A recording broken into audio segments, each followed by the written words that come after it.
प्रभूचा गौरव असो आत्ता आणि सदा सर्वदा. आत्ता आणि सदा सर्वदा प्रभूचा गौरव असो. सुमने हो निगळून पडावे प्रभूच्या पदकमळाशी. देह जिजावा अखंडित हा ख्रिस्त प्रभू सेवेशी. ख्रिस्त सभा आज संत मरिया गोरेटी हिची स्मृती साजरी करत आहे. संत मरिया गोरेटी आणि आजच्या शुभवर्तमानातील सभास्थानाच्या अधिकाऱ्याची म्हणजेच याईराची कन्या ह्यांचं काहीतरी नातं असेल का बरं, असं मला राहून राहून वाटायचं की दोन्ही मुलींच्या बाबतीत काहीतरी अघटित घडतं, परंतु प्रभू चित्रामध्ये येतो आणि काहीतरी सुंदर त्याच्यातून जन्माला येतं. ही छोटीशी गोड अशी मुलगी आपल्या आई वडिलांबरोबर अगदी आनंदाने जीवन जगायची. शेतावरतीच त्यांचं घर होतं आणि अशी सुंदर मुलगी घरामध्ये आहे. आई वडील शेतावरती गेलेले आहेत. अलेक्झांद्रो नावाचा तिचाच एक नातेवाईक ह्याची वक्र नजर तिच्यावर पडली.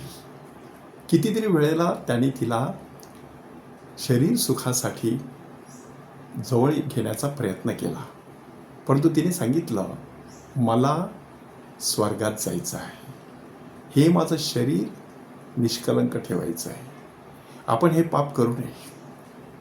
ह्या पापापेक्षा आपण मरण स्वीकारू, पण हे पाप करायचं नाही.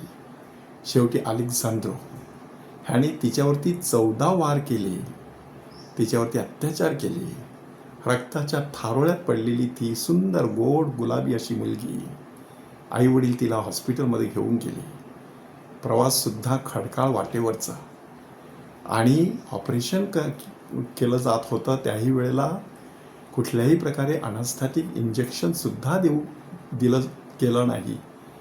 आणि हे होत असताना शेवटचा श्वास ती घेत असते आणि आईला सांगत असते, आई, मला ठार मारलं असतं तरी चाललं असतं, परंतु मी पाप केलंच नसतं. शेवटी ही मुलगी ठार झाली. अलेक्झांद्रोला शिक्षा झाली, परंतु ही मुलगी परमेश्वराच्या कृपेने स्वर्गात गेली. ते कशावरून समजायचं? अलेक्झांद्रो तुरुंगात असतानाच तिनेच त्याला दर्शन दिलं आणि सांगितलं, तू एक चूक केलेली आहेस, ती पुरेशी आहे, आता दुसरी चूक करू नकोस. बघ, तू जरी मला ठार मारलंस तरी देखील मी आता सुखाच्या नंदनवनात आहेस, आणि तू जरी शरीर सुख घेतलंस तरी तू आज तुरुंगामध्ये खितपत पडलेला आहेस. विचार कर, बदल करून घे, नवीन जीवन जगण्याचा विचार कर.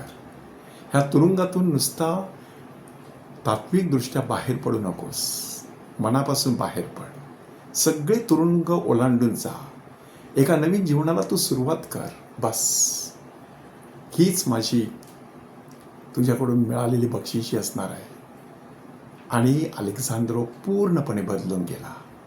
एवढा बदलून गेला की मरिया गोरेटीच्या संथीकरणाच्या वेळेला तो त्या ठिकाणी उपस्थित होता.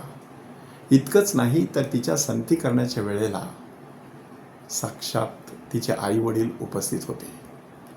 अलीकडे कार्लो अकोथिस ह्याच्या आई वडिलांना देखील अशाच प्रकारचं भाग्य मिळालेलं आहे.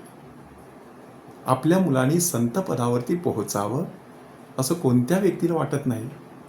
सभास्थानाचा अधिकारी प्रभू येशू ख्रिस्ताकडे येतो तो कशासाठी? माझी मुलगी आजारी आहे, तुम्ही हात ठेवला तर बरं होईल, तुमचा एक स्पर्श तिला नवीन करेल. आणि वाटेमध्येच रक्तस्रावी स्त्री भेटते. तो संपूर्ण वृत्तांत आपण ऐकलेला असेल.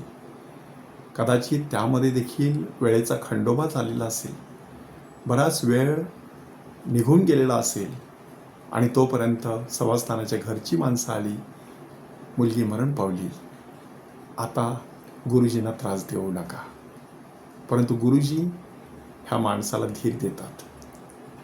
येशू त्याला सांगतो, धीर धरोस, धर, भिवू नकोस, विश्वास मात्र ठेव.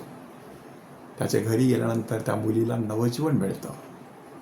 आपल्या घरी असा प्रभू येशू ख्रिस्त आला तर आपल्याला कोणाकोणाला कोणकोणत्या बाबतीत नवजीवन हवं आहे ह्याचा आपण विचार केलेला आहे का? मरिया गोरेटी आज स्वर्गात आपल्यासाठी आदर्श रूप आहेस आणि त्याचप्रमाणे मध्यस्थीसुद्धा करत आहे. अलेक्झांद्रोचं परिवर्तन तिने केलं. तिच्या मध्यस्थीने आपलंही परिवर्तन व्हावं म्हणून एकमेकांसाठी प्रार्थना करूया.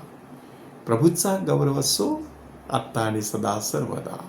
आत्ता आणि सदा सर्वदा प्रभूचा गौरव असो.